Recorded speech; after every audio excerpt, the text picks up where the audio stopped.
Welcome back to another episode of the Me in the Making podcast. I am your host, Melly Clay, and this is a show about introspection, about self discovery, about learning more about yourself, trying to figure out, hey, am I doing something wrong? Am I missing something? Or just learning more about yourself about like, why do I do these things? Maybe you're not looking to see if you're doing something wrong. Maybe you just want to learn more about yourself. So, this is a show that encourages that growth, that introspection, taking time out to learn more about yourself, to sit more with yourself and hear your own voice. So, yes, thank you for joining me. This is season 3 of Me in the Making, and this is the first season with video, and seasons 1 and 2 are audio only. And those seasons, I am mainly speaking with guests, and I'm asking them about who they thought they were going to be when they were young, who they are now, kind of like their journey of how they have become who they are today and where they're becoming beyond that.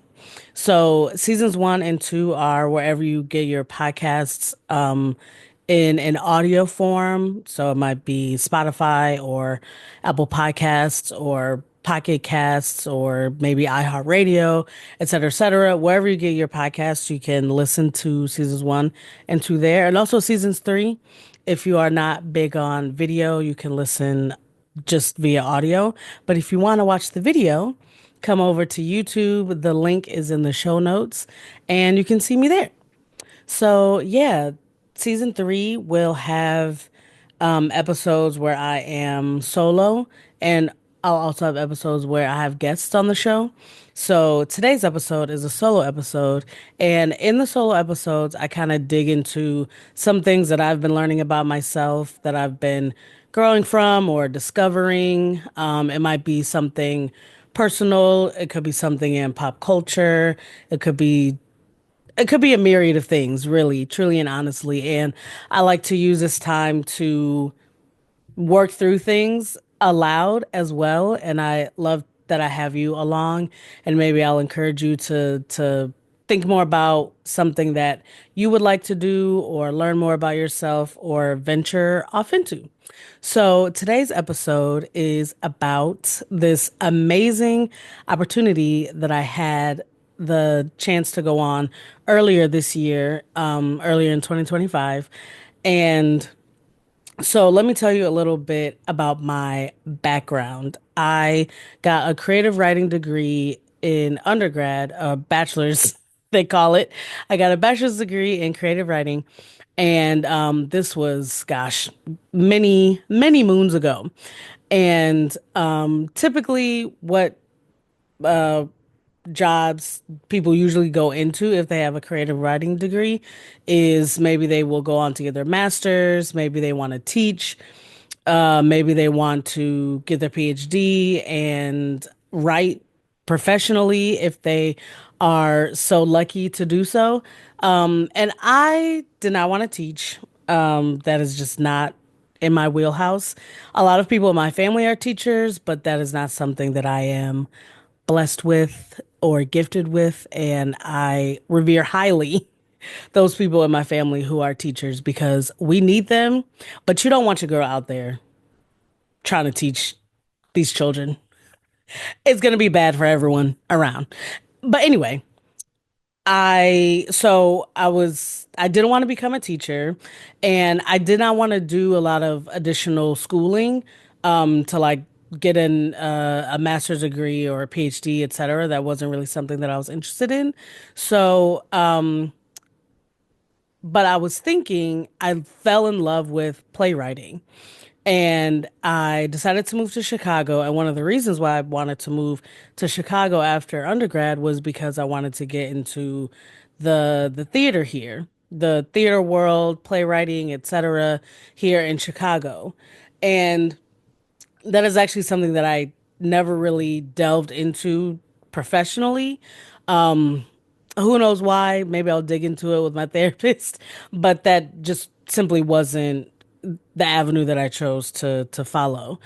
But I did eventually go to film school, which was really cool because I got to learn about how to make movies and just that whole creative process, which was really cool, which is helping me today with my podcast and some other creative outlets that I have. So, anyway, my background is in creative writing, and I since have made some friends who are also into writing. And one of them has this amazing writing community online. And every year, if you're in a certain tier, she will host a writing retreat. So earlier this year, I was able to go on a writing retreat. And it's something that I've heard people talking about writing retreats, but it's not anything that I have ever tried to do myself or look into myself. But this opportunity kind of fell in my lap. And I was like, you know what, Melissa, this is the time to get back into your writing. Like the writing's on the wall, so to speak. And this is your first love, writing. So I really wanted to get back into it. And I was very happy that this community was already kind of existing in my world, but it became more formalized and the support was more formalized, I guess I would say. It was more tangible. Like there were people who I could talk to, reach out to, workshop my writing with and everything. Like I wasn't just going to be writing on my own. There was going to be a built-in community with this.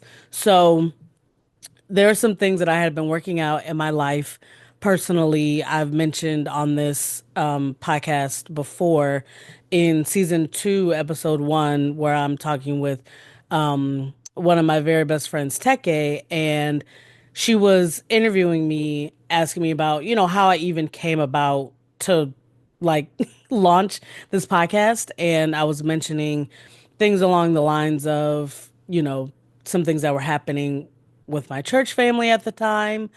And also I was touching on like my dating life, etc. And so those things have been kind of rolling around in my mind, and I wanted to be able to process that in a creative writing project. And so when I joined this writing community last year and learned about the writing retreat, I was kind of thinking, in the back of my mind, at the point where I joined the writing community, the writing retreat hadn't been scheduled yet. Like it was gonna be in the near future, but distant enough for me to not really be thinking about, okay, what is it that I am going to want to focus on during the writing retreat? So yes, I think maybe like it was 8 months after I had joined the writing community and when the writing retreat was going to happen. And the closer we got to the time of the writing retreat, the more clarified that I was becoming on what I was gonna write about. And so let me explain what a writing retreat is because I'm taking for granted that you all know what it is. You could probably figure it out just by the name of it, but basically with a writing retreat, you take time to go away, you leave your home, and maybe it's for a weekend, maybe it's for a full week. Some people who are writing books, sometimes they'll take like 3 months and they'll go off somewhere to maybe write in a cabin and just kind of get away from a lot of distractions so that they can focus in on their writing. Because in a previous episode this season, I was talking about how some things can be overwhelming and distracting, and like with social media, sometimes even like texting your friends can be a distraction. They can be a really good distraction when you need help and support and everything, but sometimes when you need to lock in, people can be a distraction. It is what it is. Like that's reality. And so the writing retreat, you could even take a day, a half a day. You don't even have to necessarily leave your town.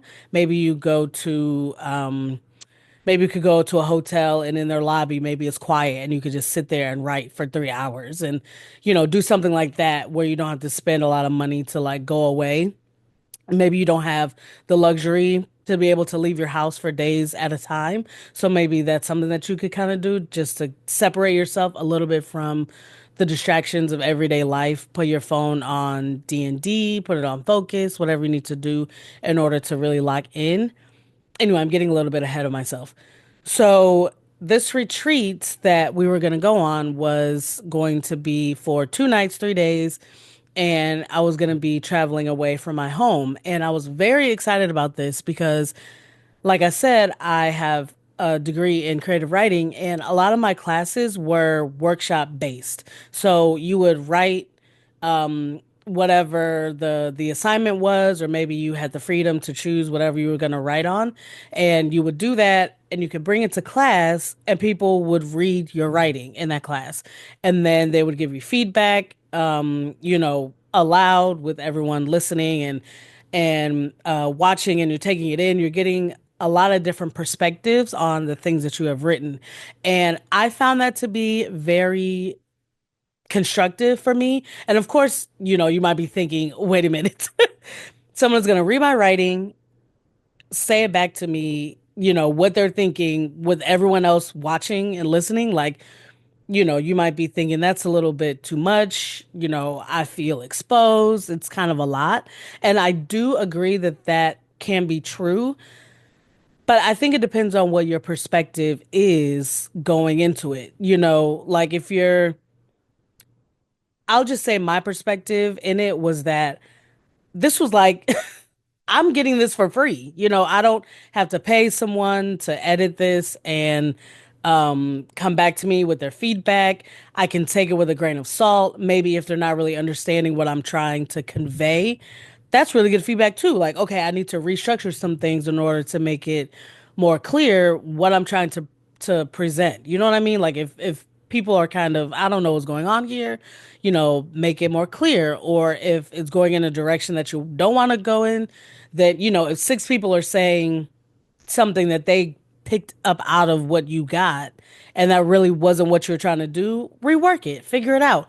Or something that's really nice is that if they see something in your writing that you didn't even intend, but it happens to make the story richer, that's great. And now you have that feedback and you can enhance on that thing that's going to make your story richer or deeper, get more character development out of it, something along those lines. So I think it depends on what your perspective is going into it and what you're trying to get out of the feedback that people are giving to you. So granted, of course, that is something that you have to think about. Like, okay, I am exposing myself, I'm putting myself out there, but it's all a part of the creative process. And, if you're a little bit more sensitive to it, don't do it as often, or maybe you could do it more so that you can get the feeling of it more so you can understand how to process it, you know what I mean? But I think it just depends on, what you're trying to get out of it. So at any rate, workshops were going to be built into this writing retreat. So the structure of it was we went into it where we all got together, talked about what it was that we were going to be focusing on for that weekend. Like each person went around to what they were going to do. And so we did that. We got that immediate feedback from people of like, oh, what they maybe would want to see from a project that we were working on. And then we were off to the races, so to speak. So Friday we got into the hotel, and there was like a 4 hour writing block individual. So you can choose wherever you wanted to write. Maybe you wanted to write in your hotel room. Maybe you wanted to write in the lobby. Where we stayed, there was like a little bit of a, excuse me, mini community. And so maybe you could find a nearby coffee shop or right outside, and focus for 4 hours. And you might think, wow, 4 hours is a long time. And it is kind of a long time when you think, okay, I need to focus in for this amount of time. But I was able to lock in, which I was a little bit nervous about because I had never done this amount of writing. I haven't done this amount of writing in years, let me tell you, really since film school. So I was a little bit nervous that I would not be able to focus in, but I think because I had been doing so much prep work, ruminating about what it was that I was going to be writing about for the past like 8 months prior, I was able to get in there and just write, and I also had the knowledge that other people were going to eventually be reading my work, and I didn't want to BS on what I was getting completed. I wanted to show up. Like for that weekend, that was the concentrated time for me to show up and really be present. And that was something that I was focusing on leading up to the writing retreat. So we got that session in, went out for dinner on that Friday evening, and then Saturday we kind of did that same thing twice more. So there was a writing sprint in the beginning of the day and then a writing sprint in the afternoon. And what was really nice about this was the workshops. So we brought in our writing after the second writing block for lunch, and we sat around eating our lunch. We were reading what each other was writing and giving feedback and getting our own feedback. And it was just really enlightening to see what other people are writing and to also get that feedback on what it is that you are writing and how it was being imprinted on these other people in at the writing retreat. So that was invaluable to me, really. And it was something that I will always treasure because everyone else who was there in the writing retreat was also locked in and present. They kind of knew the assignment. Like, you're here to focus on your own thing, but you're also here to show up for other people. Like, we were in this community together, and reading someone else's work and really taking the time to give thoughtful feedback is, it's just everything. And I feel like I'm getting a little bit emotional because that process was just very, we were all in it together for each other. And that's a feeling that I experienced in college, but with a lot of the people in my classes, like we weren't really in community like that. We would go to class together. Maybe you'd see someone at the cafeteria or the rec center and you say hi, whatever. But I wasn't necessarily building friendships with my classmates. But this writing community, like as adults, as people who've lived a life and trying to get back into writing, like that's something where we had all decided we're going to focus in on this and really show up for this because this is important to me and I know that it's important to the other people in the community. So we all kind of, felt that energy and we were really making sure that we were going to show up for each other. So that's something that's even extending out even today. Like that writing retreat was during a certain time and place, for a certain amount of time. And but still, that retreat was back in April. But even now, months later, we are still in community with one another. We're still cheering each other on, still wanting to see those works that we had started at the retreat be completed and, basically holding each other accountable to get some things completed and finished and to the finish line, basically. So yeah, the ending of the retreat was really good. That Sunday we all went our separate ways, but we ended the retreat with giving the facilitator some feedback on like the retreat as in general, some really good things that we had gotten out of it. And, we were like, can we do this twice a year? We know that this is an annual retreat, but because it had been so fruitful, we want to see more of that. We wanted to experience that um that retreat, that time where we got to say goodbye to distractions for maybe 3, 4 hours at a time and really focus in. And as an adult with a life, you have a job, maybe you're married, maybe you have children, maybe you have multiple jobs, but you want a creative outlet and you know that you might need a creative outlet.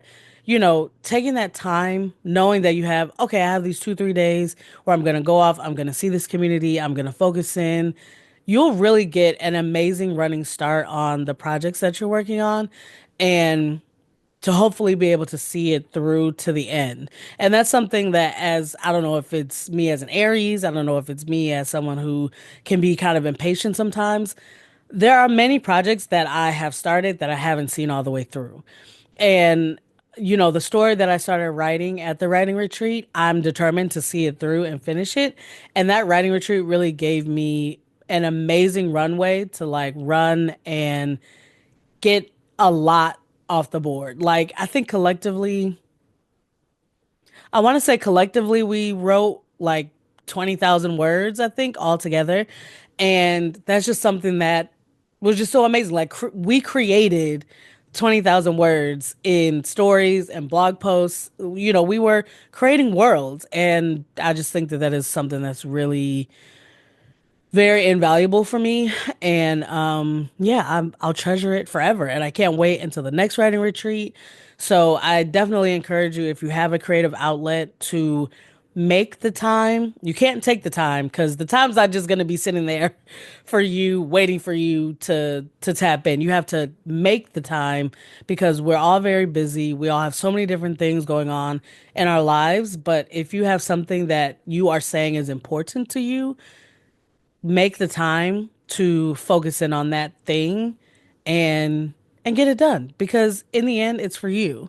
You know, it's for your own betterment, I would say, and for your own mental health to maybe have that outlet. Like maybe you have a day job where that's not really what you would want to be doing in your life, but you have the opportunity to actually do something else in addition to that. Make that time. Make that time. And as many times as I say it to you, I say it to myself. Everything that I get on here saying, it's to myself. And it's also to you who's listening, but really it's for me. And I really appreciate you all listening. And let me know if you ever gone on a writing retreat or if you're interested in something like that. If you're interested in the writing community that I was talking about, please let me know and I can give you that information. But yeah, that is what I have been kind of ruminating on a little bit lately, especially because I'm kind of seeing the finish line to this project that I had started when I was at this writing retreat, and hopefully y'all will be able to read that project soon. Stay tuned. But yeah, and now we're gonna move into my next segment. It's called Pod Corner. So I love podcasts. I am a huge fan, major fan, and I listen to them, I think sometimes more than music. And this is the segment where I like to recommend a podcast to you all. If you're interested in podcasts, maybe you don't know a lot of podcasts yet and you're just starting out listening to them, or you just want to expand and learn about more. This is my opportunity to share with you podcasts that I really enjoy. So, the podcast I want to recommend to you all today is NPR's um, Pop Culture Happy Hour. So it's NPR's Pop Culture Happy Hour. And this is a podcast. It drops every day, I think, during the week, Monday through Friday. And they're talking about TV shows, movies, music, just everything that you might think about with pop culture. They're talking about it. So they'll review a movie that has just been released or a television show that has just come out, or maybe it's in its third or fourth season, and they're kind of recapping what's happened in this current season based on, you know, how it was in the beginning seasons, etc. They might talk about concert tours. They might talk about, you know, little known uh, books or movies, music that they are really enjoying. So they will make recommendations on, okay, this is what I've been listening to this week, etc. So it's really nice, pop culture happy hour, especially after the pandemic, because maybe if you work in a corporate office, maybe you don't, you might not even have to go in. Maybe you're 100% remote, or maybe you only go in a few days a week. And so you don't really have that like water cooler type of experience anymore. So the nice thing about this is that if you went out on the weekend and you watched a movie and now you get to come to listen to the podcast, to listen to Pop Culture Happy Hour, and they're talking about it. That's kind of like the water cooler moment that you can have listening to people speak about what it is that you just enjoyed. You can see, are other people interpreting it the way I did, or let me hear different perspectives, etc. So Pop Culture Happy Hour, check it out. And thank you so much for coming to this episode and listening. Please share with everyone you know. Make just get it out there. Spam your family and friends with this YouTube channel. So thank you all for coming, and I'll see you next week. Bye. This has been another episode of the Me in the Making podcast. Please rate us 5 stars on Apple Podcasts, on Spotify. Subscribe to this YouTube channel. Subscribe wherever you get your podcasts. Tell a friend, tell a family member. We all deserve to grow and change and become our best selves, whatever that might look like to you. And please connect on Instagram at Making Me Pod, on TikTok. You can email me at meli@makingmepod.com. I would love to hear from you. Let me know if you want to be a guest on the show. And yeah, I'm just having such a great time. I'm so happy to have been able to launch this video episode for you all, and come again. Bye.